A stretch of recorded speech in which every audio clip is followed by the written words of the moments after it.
ಇವತ್ತು ಭಾಗ 1ರಲ್ಲಿ 6ನೇ ಅಧ್ಯಾಯ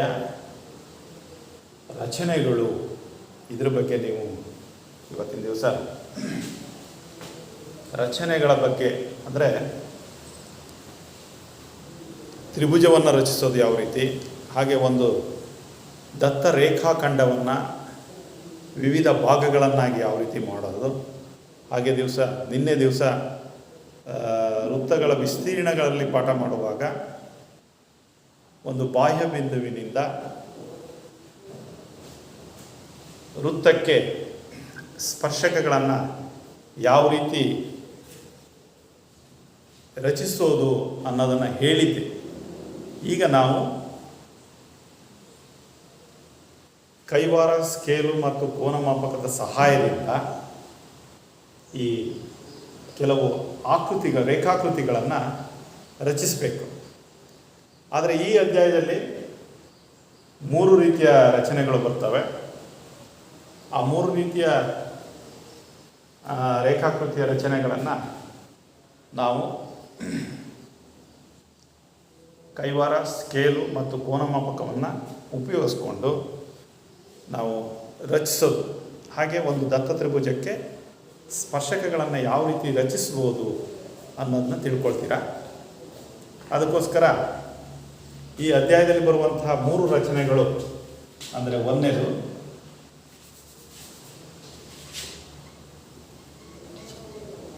ದತ್ತ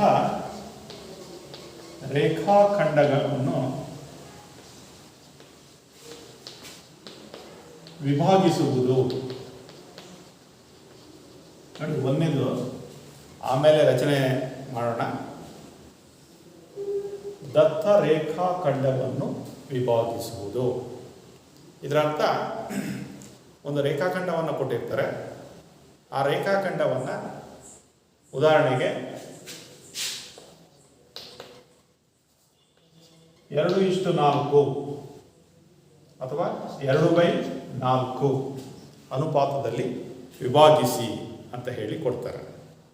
ಅದನ್ನು ಮುಂದೆ ತಿಳ್ಕೊಳ್ಳೋಣ, ಯಾವ ರೀತಿ ಅದನ್ನು ಕೈವಾರ ಸಹಾಯದಿಂದ, ಸ್ಕೇಲು ಮತ್ತು ಕೈವಾರ ಸಹಾಯದಿಂದ ವಿಭಾಗಿಸಬಹುದು ಅನ್ನೋದನ್ನು ಮುಂದೆ ಹೇಳ್ಕೊಡ್ತೀನಿ.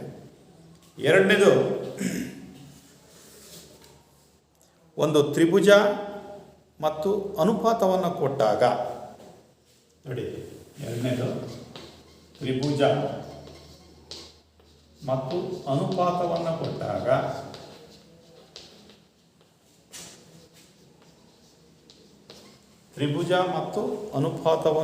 ಕೊಟ್ಟಾಗ ಸಮರೂಪ ತ್ರಿಭುಜವನ್ನು ರಚಿಸುವುದು. ಸಮರೂಪ ತ್ರಿಭುಜವನ್ನು ರಚಿಸುವುದು. ಇದು 3ನೇದು, ಒಂದು ದತ್ತ ವೃತ್ತಕ್ಕೆ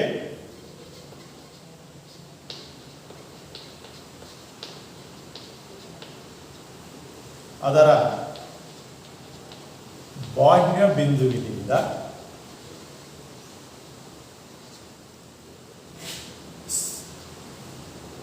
ಸ್ಪರ್ಶಕಗಳನ್ನು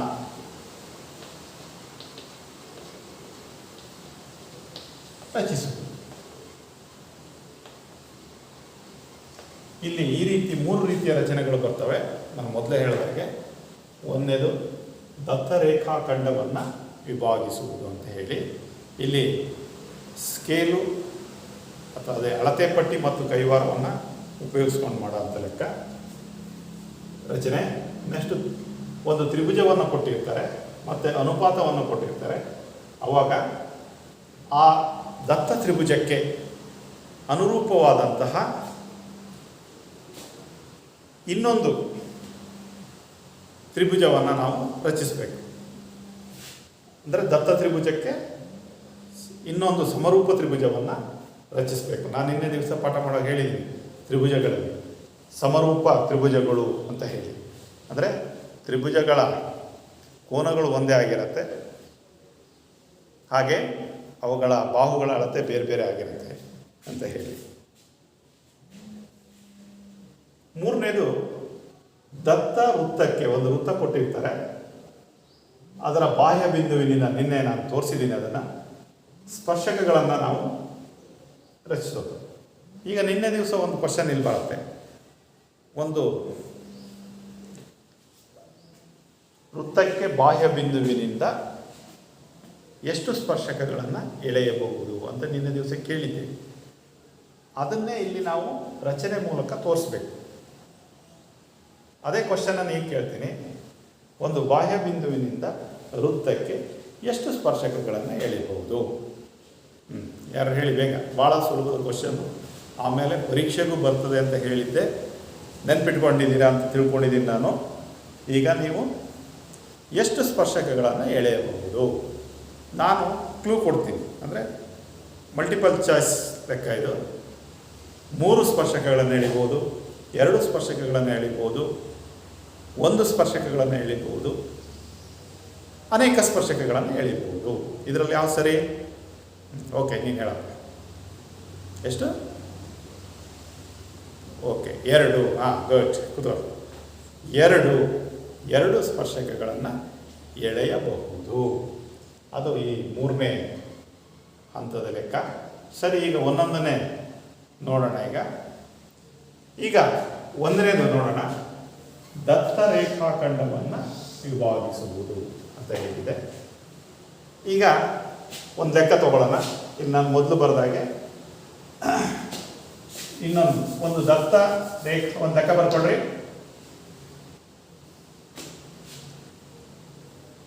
8 ಸೆಂಟಿಮೀಟರ್ ರೇಖಾಖಂಡವನ್ನು ಎಳೆದು, ಒಂದು ಲೆಕ್ಕ ಬರ್ಕೊಳ್ರಿ. 8 ಸೆಂಟಿಮೀಟರ್ ರೇಖಾಖಂಡವನ್ನು ಎಳೆದು ಅದನ್ನು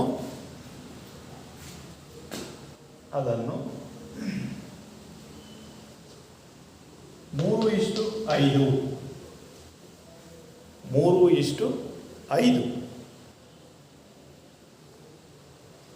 ಅನುಪಾತದಲ್ಲಿ ವಿಭಾಗಿಸಿ. 3:5 ಅನುಪಾತದಲ್ಲಿ ವಿಭಾಗಿಸಿ. ಓಕೆ, ಈಗ ನಾನು ಬೋರ್ಡ್ ಮೇಲೆ ಯಾವ ರೀತಿ ನಾನು ರಚನೆ ಮಾಡ್ತೀನಿ ಹಂತ ಹಂತವಾಗಿ, ನೀವು ಸಹ ನಾನು ಏನು ಹೇಳ್ಕೊಟ್ಟ ಹಾಗೇ ಒಂದೊಂದೇ ಹಂತವನ್ನು ನೀವು ಮಾಡಬೇಕು, ರಚಿಸಬೇಕು. ಮೊದಲಿಗೆ ಸ್ಕೇಲ್ ತೊಗೊಳ್ಳಿ. ತೊಗೊಂಡ್ರೆ ಎಲ್ಲ ಪೆನ್ಸಿಲ್ ತೊಗೊಳ್ರಿ. ಪೆನ್ಸಿಲ್ ತೊಗೊಂಡ್ಮೇಲೆ ಎಷ್ಟು ಸೆಂಟಿಮೀಟ್ರು ರೇಖಾಖಂಡ ಕೊಟ್ಟಿದ್ದಾರೆ? 8, ಕರೆಕ್ಟ್. 8 ಸೆಂಟಿಮೀಟರ್ ಒಂದು ರೇಖಾಖಂಡವನ್ನು ಎಳೆಯಿರಿ. ಫಸ್ಟ್ 8 ಸೆಂಟಿಮೀಟರ್ ಒಂದು ರೇಖಾಖಂಡವನ್ನು ಎಳೆಯಿರಿ.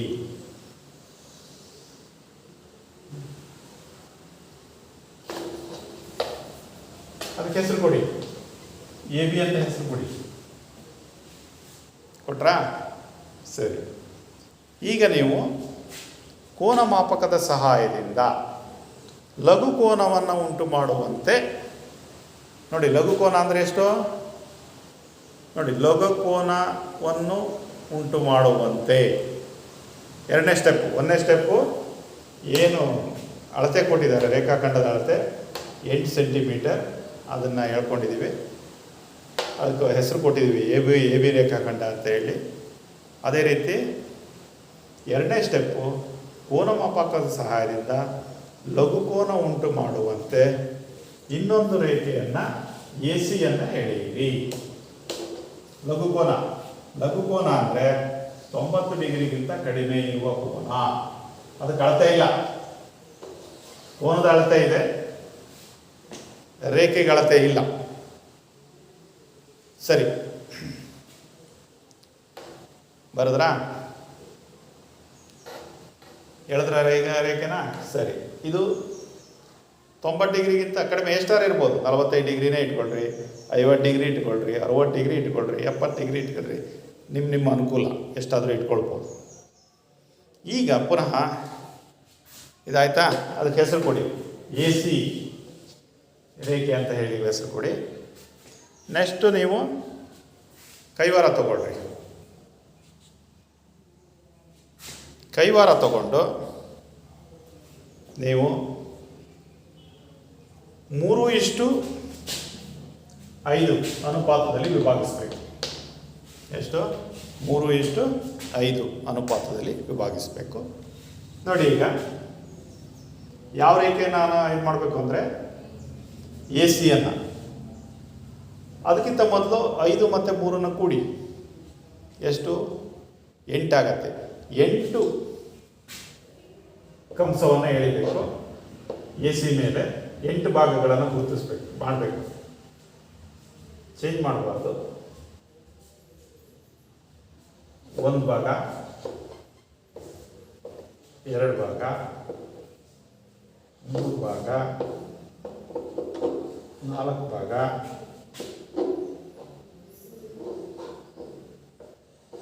5 ಭಾಗ, 6 ಭಾಗ, 7 ಭಾಗ, 8 ಭಾಗ. ನೋಡಿ, 8 ಭಾಗಗಳನ್ನು ಒಂದು ನಿರ್ದಿಷ್ಟ ಅಳತೆಯನ್ನು ತಗೊಂಡು ನಾವು ಇದನ್ನು ಭಾಗ ಮಾಡಿದ್ದೀವಿ. ಭಾಗ ಮಾಡಿದ ನಂತರ ಇದಕ್ಕೆ ಹೆಸರು ಕೊಡೋಣ.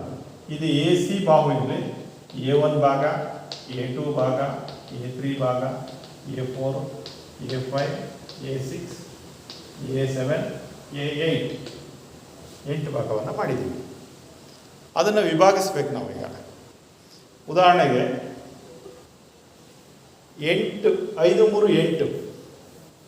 ಫಸ್ಟ್ 5 ಭಾಗವನ್ನು ಫಸ್ಟು ಲಾಸ್ಟಿಂದು ಬಿ ಮತ್ತು ಸಿ ಅನ್ನು ಸೇರಿಸ್ಬೇಕು. ಬಿ ಮತ್ತು ಸಿ ಅನ್ನು ಸೇರಿಸ್ಬೇಕು. ಸೇರಿಸಿದ ಮೇಲೆ ಇಲ್ಲಿ 3 ಭಾಗ ಫಸ್ಟು A1, A2, A3. A3ಗೆ ನೋಡಿ, ಅವೆರಡು ಸಮಾಂತರ ರೇಖೆಗಳಾಗಬೇಕು. ಸಮಾಂತರ ರೇಖೆಗಳಾಗದೇ ಇದ್ದರೆ ತಪ್ಪು. ನೋಡಿ, ಇದೆರಡು ಸಮಾಂತರ ರೇಖೆ. ಹೇಗಿದು A3 ಈಕ್ವಲ್ಸ್ 3 ಭಾಗ. ಅದೇ ರೀತಿ A8 ಅದು 5 ಭಾಗ, ಅದು 8ನೇ ಭಾಗ. ಹೀಗೆ ಈ ರೀತಿ ನಾವು ಒಂದು ದತ್ತ ರೇಖಾಖಂಡವನ್ನು ನಾವೇನು ಮಾಡಿದ್ದೀವಿ, ವಿಭಾಗಿಸ್ತೀವಿ. ಸೊ ಇದು ಅರ್ಥ ಆಯ್ತಾ? ಇನ್ನೊಂದು ಸರಿ ಹೇಳ್ತೀನಿ ಕೇಳ್ರಿ, ಫಾಸ್ಟಾಗಿ. ಅದು ಅರ್ಥ ಆಗಿದೆ, ಸುಲಭ ಇದೆ, ಏನೇನೆಲ್ಲ. ಒಂದು ದತ್ತ ರೇಖಾಖಂಡವನ್ನು ಹೇಳ್ಕೊಳ್ಬೇಕು.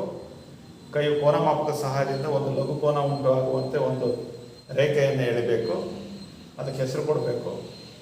ಆಮೇಲೆ ಏನು 3:5 ಕೊಟ್ಟಿದ್ದಾರೆ ಅನುಪಾತ, ಇದನ್ನು ಕೂಡಿದರೆ 8 ಭಾಗ. 8 ಭಾಗ ಮಾಡ್ಕೊಳ್ಬೇಕು. ಕೈವಾರದಲ್ಲಿ 3 ಭಾಗನ ಸೇರಿಸ್ಬೇಕು ಮತ್ತು 5 ಭಾಗವನ್ನು ಸೇರಿಸ್ಬೇಕು. ಹೀಗೆ ಈ ರೀತಿ ನಾವು ಸೇರಿಸ್ಬೇಕಾಗತ್ತೆ. ಈಗ ಸೇರಿಸಿದರೆ ಮುಗೀತು. ಬಟ್ ಇಲ್ಲೇನು ನಾವು ಗೆರೆ ಎಳಿತೀವಿ ಅದು ಸಮಾಂತರ ರೇಖೆಗಳಾಗಿರ್ಬೇಕು, ಇಲ್ಲಾಂದ್ರೆ ತಪ್ಪಾಗತ್ತೆ. ಇದಿಷ್ಟು ಈ ಒಂದಿದು. ನೆಕ್ಸ್ಟು ಎರಡನೇದು, ತ್ರಿಭುಜ ಮತ್ತು ಅನುಪಾತವನ್ನು ಕೊಟ್ಟಾಗ,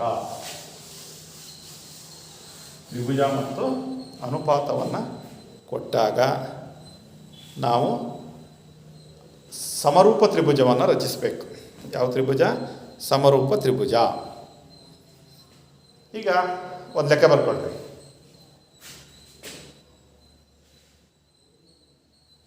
AB equals 5 centimetre, BC equals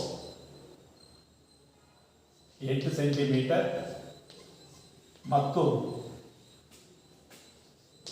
AC equals 6 centimetre. 6 centimetre.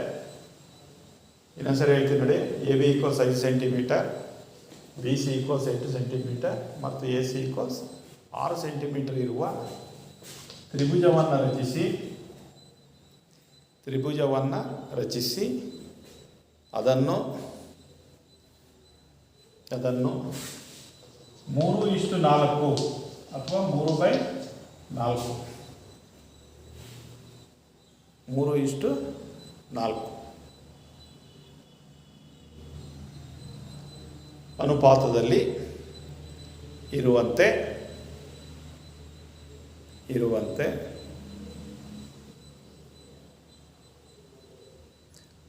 ದತ್ತ ತ್ರಿಭುಜಕ್ಕೆ ಇನ್ನೊಂದು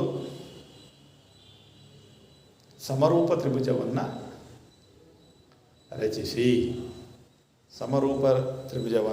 ರಚಿಸಿ. ಓಕೆ, ಈಗ ನೋಡಿ, ಕ್ಲೀನಾಗಿ ಅರ್ಥ ಮಾಡ್ಕೊಳ್ರಿ. ನಾನು ಹೇಗೆ ಒಂದೊಂದು ಸ್ಟೆಪ್ ಬೈ ಸ್ಟೆಪ್ ಹಂತವಾಗಿ ನಾನು ಲೆಕ್ಕವನ್ನು ಮಾಡ್ತೀನಿ, ಗೆರೆ ಎಳಿತೀನಿ, ಅದರ ಪ್ರಕಾರ ನೀವು ಮಾಡ್ತಾ ಹೋಗಬೇಕು. ಅರ್ಥ ಆಗದಿದ್ರೆ ಮಧ್ಯದಲ್ಲಿ ಕೇಳಬೇಕು. ಅರ್ಥ ಆಗತ್ತೆ, ಸುಲಭ ಇದೆ ರಚನೆ, ಏನು ಕಷ್ಟ ಇರಲ್ಲ. ಅದಕ್ಕೋಸ್ಕರ ಓಕೆ, ಫಸ್ಟ್ ಸ್ಕೇಲ್ ತೊಗೊಳ್ರಿ. ಇಲ್ಲಿ ಪಾದ ಬಿ ಸಿ 8 ಸೆಂಟಿಮೀಟ್ರ್ ಇದೆ. ಬಿ ಸಿ 8 ಸೆಂಟಿಮೀಟ್ರ್ ಇದೆ. ಪಾದ ಅಂತ ತೊಗೊಳ್ಳೋಣ. ಏನು ತೊಗೊಳ್ಬೇಕು? ಪಾದವನ್ನು ತೊಗೊಳ್ಳೋಣ. ನೋಡಿ,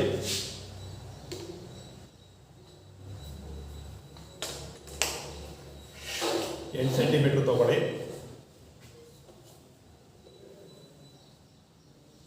ಬಿ ಸಿ 8 ಸೆಂಟಿಮೀಟರ್, ಅದನ್ನು ಪಾದ ಅಂತ ತಗೊಳ್ಬೇಕು.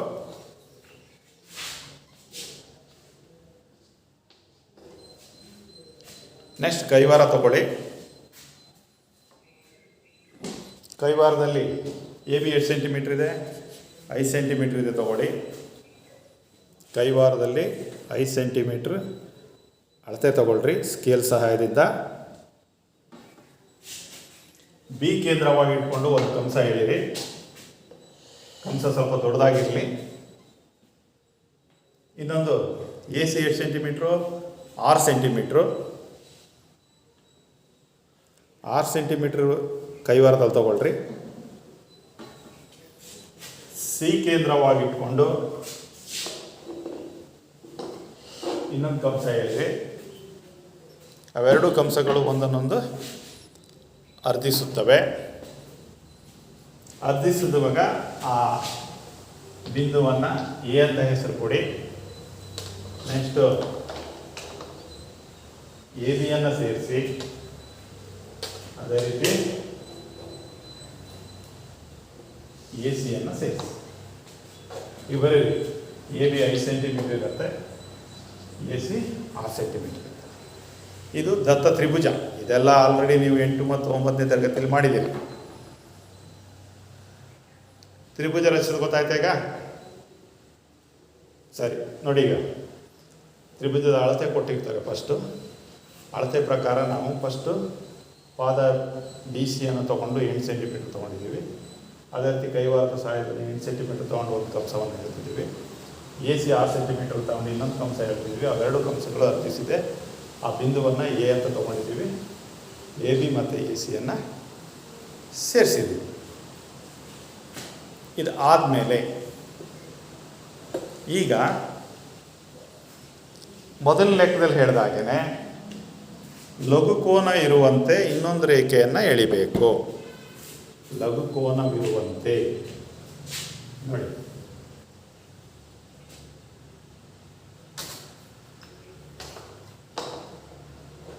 ಲಘುಕೋನ ಇರುವಂತೆ ಇನ್ನೊಂದು ರೇಖೆಯನ್ನು ಎಳೆಯೋಣ. ಇದನ್ನ ಬಿ ಡಿ ಅಂತ ತಗೊಳ್ಳೋಣ. ಬಿ ಡಿ ಅಂತ ಕರೆಯೋಣ.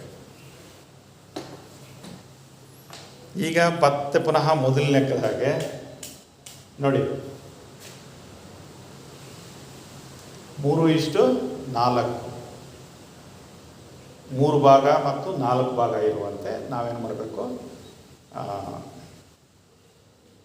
ಎಳಿಬೇಕು. ಈಗ ನಿರ್ದಿಷ್ಟ ಅಳತೆಯನ್ನು ಕೈವಾರದಿಂದ ತಗೊಂಡು 4 ಭಾಗ ಮಾಡೋಣ. ಈ ಕಂಸವನ್ನು 1 2 3 4 ಈಗ ಮೊದಲ ಲೆಕ್ಕದಾಗೆ ನೀವು ಇದು ಬಿ ಇದ್ದರೆ B1, B2, B3, B4. ಈಗ ಫಸ್ಟು B4 ಮತ್ತು C ಸೇರಿಸ್ಬೇಕು. B4 ಮತ್ತು C ಸೇರಿಸ್ಬೇಕು. ಇದು ನಾಲ್ಕು ಭಾಗಕ್ಕೆ ಇದು ಮಾಡಿದ್ದೀವಿ. 3 ಭಾಗಕ್ಕೂ ಅಷ್ಟೇ ನೋಡಿ, ಇವೆರಡು ಸಮಾಂತರ ರೇಖೆ ಆಗಬೇಕು.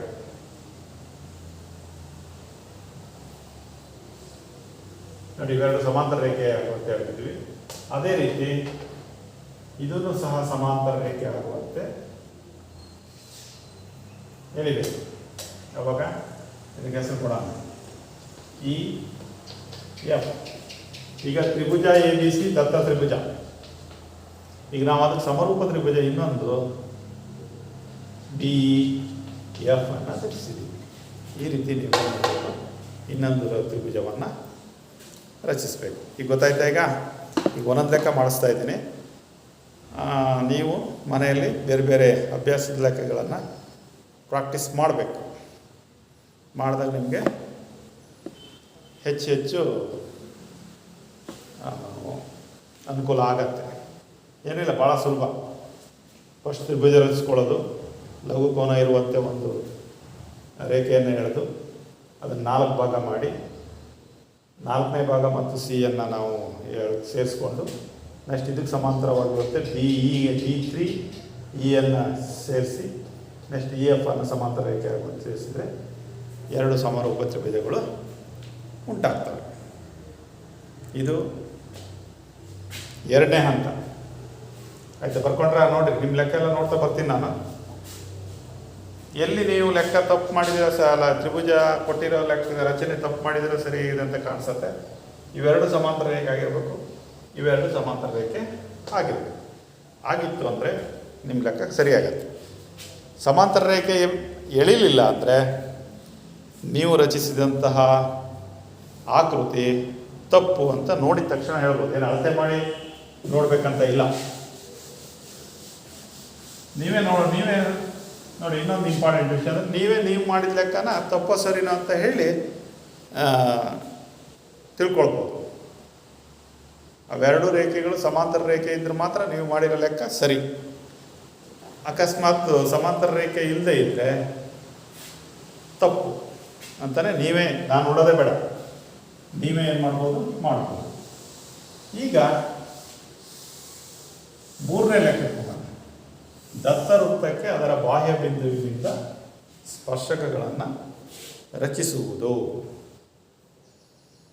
ನೋಡಿ, ಈಗ ದತ್ತ ವೃತ್ತಕ್ಕೆ ಅಂದರೆ ಕೊಟ್ಟಿರೋ ಅಳತೆ ತ್ರಿಜ್ಯ ಕೊಟ್ಟಿರ್ತಾರೆ, ಒಂದು ವೃತ್ತ ರಚಿಸಿ ಅದರ ಬಾಹ್ಯ ಬಿಂದುವಿನ ಅಳತೆ ಕೊಟ್ಟಿರ್ತಾರೆ, ಕೇಂದ್ರ ಬಿಂದುವಿನಿಂದ ಸ್ಪರ್ಶಕ ರಚಿಸೋದು. ಇದು ನಿನ್ನೆ ದಿವಸ ಹೇಳಿದ್ದೆ ನಾನು.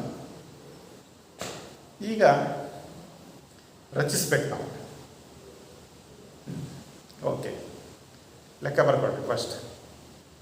ಫಸ್ಟ್ ನೀವು ಲೆಕ್ಕ ಬರ್ಕೊಳ್ರಿ. ಬರೀರಿ ಲೆಕ್ಕ. 4 ಸೆಂಟಿಮೀಟರ್ ತ್ರಿಜ್ಯವುಳ್ಳ,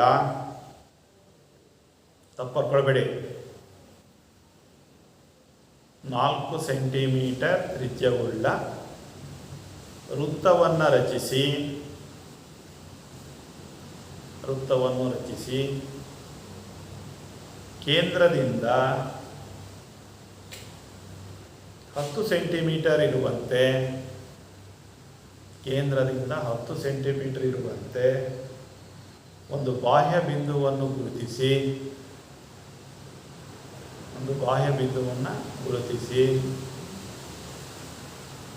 ವೃತ್ತಕ್ಕೆ 2 ಸ್ಪರ್ಶಕಗಳನ್ನು ಎಳೆಯಿರಿ. 2 ಸ್ಪರ್ಶಕಗಳನ್ನು ರಚಿಸಿ ಮತ್ತು ಸ್ಪರ್ಶಕಗಳ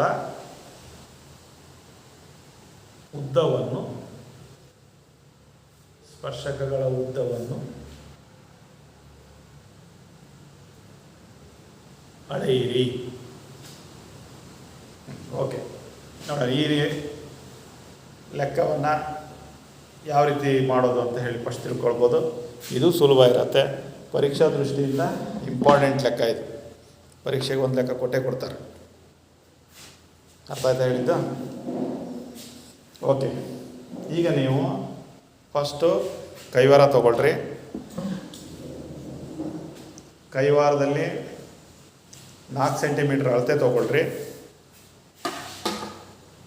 4 ಸೆಂಟಿಮೀಟರ್ ತ್ರಿಜ್ಯದ ಅಳತೆ ಎಷ್ಟು ಕೊಟ್ಟಿದ್ದಾರೆ? 4 ಸೆಂಟಿಮೀಟ್ರ್ ತೊಗೊಳ್ಳಿ. ನೋಡಿ, ಇದು 4 ಸೆಂಟಿಮೀಟ್ರು ತಗೊಂಡು ಒಂದು ವೃತ್ತವನ್ನು ಎಳೆಯಿರಿ.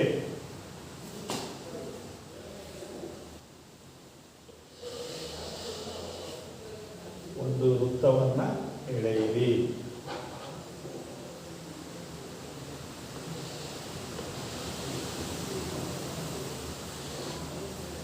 ವೃತ್ತವನ್ನು ಎಳೆದ್ವಾ?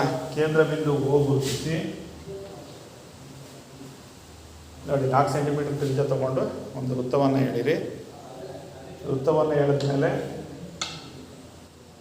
ಕೇಂದ್ರ ಬಿಂದು ಗುರುತಿಸಿ. ಈಗ ನೆಕ್ಸ್ಟ್ ಏನಿದೆ? ಕೇಂದ್ರದಿಂದ 10 ಸೆಂಟಿಮೀಟರ್, ಕೇಂದ್ರದಿಂದ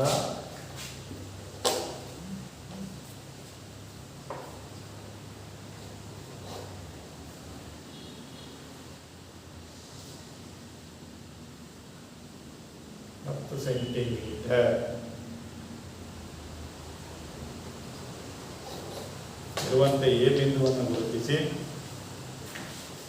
ಇರುವಂತೆ ಎ ಬಿಂದುವನ್ನು ಗುರುತಿಸಿ. ನೆಕ್ಸ್ಟು ಓ ಎಗೆ ಲಂಬಾರ್ಧಕ ರಚಿಸಿ. ಲಂಬಾರ್ಧಕ ಅಂದರೆ ಅದಕ್ಕಿಂತ ಜಾಸ್ತಿ. 10 ಸೆಂಟಿಮೀಟರ್ ಅರ್ಧ ಎಷ್ಟು? 5 ಸೆಂಟಿಮೀಟರ್. ಅದಕ್ಕಿಂತ ಜಾಸ್ತಿ ನೋಡಿ ತಗೊಂಡಿದ್ದೀನಿ. ಓ ಕೇಂದ್ರವಾಗಿ ಇಟ್ಕೊಂಡು 2 ಕಂಸ ಎಳೆಯಿರಿ. ಅದೇ ಅಳತೆ ಇಟ್ಕೊಂಡು, ಅಳತೆ ಚೇಂಜ್ ಮಾಡಬಾರ್ದು.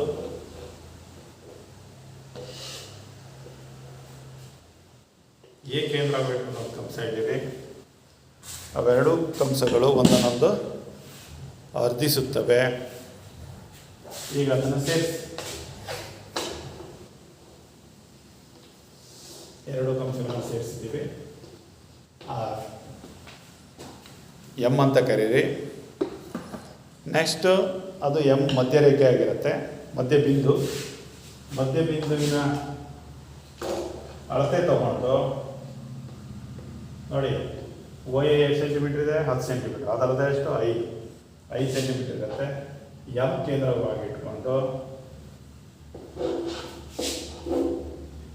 ಒಂದು ವೃತ್ತವನ್ನು ಎಳೆಯಿರಿ.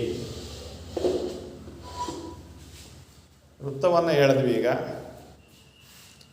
ಆ ವೃತ್ತ ಮೊದಲಿನ ವೃತ್ತವನ್ನು ಎಲ್ಲಿ ಅರ್ಧಿಸುತ್ತೆ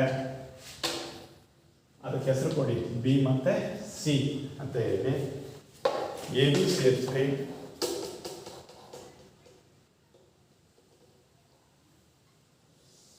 ಅದೇ ರೀತಿ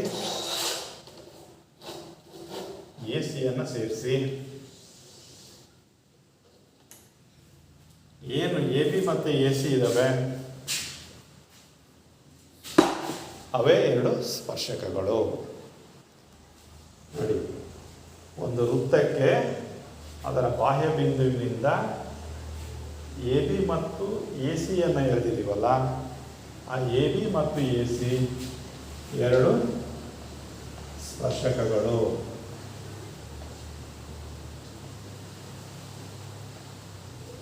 ಅದೇ ರೀತಿ ನಿನ್ನೆ ದಿವಸ ಹೇಳಿದಾಗೆ ಎ ಬಿ ಸ್ಪರ್ಶಕ ಯಾವಾಗಲೂ ಎ ಸಿ ಸ್ಪರ್ಶಕಕ್ಕೆ ಸಮ ಆಗಿರುತ್ತೆ.